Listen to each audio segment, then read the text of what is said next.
So, welcome muli sa ating pong channel, guys. Pagkikita po natin dito, ay meron po ditong higaan.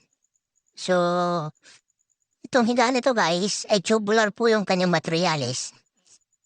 Ito, yung double deck tubular. So, napakaganda ito. Kasi nga, ay hindi po itong bastang mangangat-ngat ng anay. Dahil na ito po ay yung bakal. So, napakaganda po ito at napakatibay. Ito na po ngayon yung umuuso na higaan.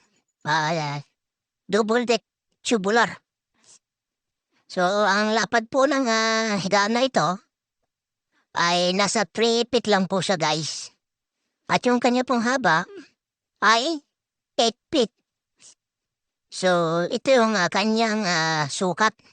So, swak na swak po ito sa mga single sa taas at single sa baba. So, napakatibay po itong tubular double deck bed. So, napakastig at napakatibay. At pinaka-safe